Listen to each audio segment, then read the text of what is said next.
एक बार एक गांव में एक साधु रहता था जो भगवान पर बहुत विश्वास रखता था। यह बार वह साधु पेड़ के नीचे बैठा था और भगवान को याद कर रहा था तो अचानक वहां बाढ़ आ गई। चारों तरफ पानी ही पानी। सब लोग अपने आप को बचने के लिए ऊपर पहाड़ की तरफ भागने लगे। उनमें से एक आदमी देखा कि इस हालत में भी साधु जी भगवान की तपस्या कर रहे हैं। वह सोचा कि ये अपने आप को बचने के लिए कहीं जा क्यों नहीं रहे हैं, तो उसे साधु से बोला, अरे आप कहीं जा क्यों नहीं रहे हो, आप भी मेरे साथ ऊपर पहाड़ की तरफ चलो, नहीं तो डूब जाओगे।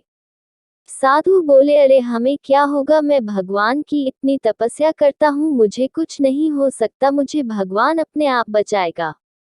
धीरे धीरे पानी साधु के कमर तक आ गया। अब लोग वहां से नाव लेकर निकलने लगे तो उनमें से एक ने साधु से कहा, अरे पानी आपके कमर तक आ गया है, आप हमारे साथ चलो। तो साधु ने कहा कि नहीं नहीं, भगवान मुझे अपने आप बचाएगा, और वह नाव वाला भी वहां से निकल गया।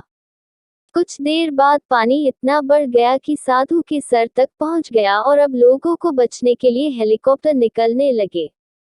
एक हेलीकॉप्टर साधु के पास आया, जो कि आखिरी हेलीकॉप्टर था। साधु के पास नीचे रस्सी फेंकी और बोला, इसे पकड़ो और ऊपर आ जाओ, नहीं आप डूब जाओगे। यह आखिरी हेलीकॉप्टर है और आपके पास में दूसरा कोई रास्ता नहीं है बचने के लिए। साधु ने कहा, यह रस्सी वापस ऊपर खींच लो और आप चले जाओ, मुझे भगवान के ऊपर पूरा भरोसा है, वह मुझे बचा लेगा। पानी काफी ऊपर आ गया, पेड़ डूब गया और साधु की भी डूबने से मौत हो गई। मरने के बाद साधु भगवान के पास गया और बोला, हे भगवान, मैंने पूरी जिंदगी आपकी तपस्या की, मेरा सारा जीवन आपकी आराधना करने में लगा दिया, फिर भी इतने भरोसे के साथ इंतजार किया कि तुम मुझे बचने आओगे, लेकिन वहां मेरी डूबकर मौत हो गई और तुम नहीं आए, ऐसा क्यों? भगवान बोले, मूर्ख इंसान, एक नहीं 3 बार आया था, वो तीनों बार मैं ही तो था। पहला पैदल, दूसरा नाव के द्वारा और तीसरा हेलीकॉप्टर के द्वारा, लेकिन तुमने मेरा एक भी अवसर पहचान नहीं पाया, पता नहीं किसका इंतजार कर रहा था।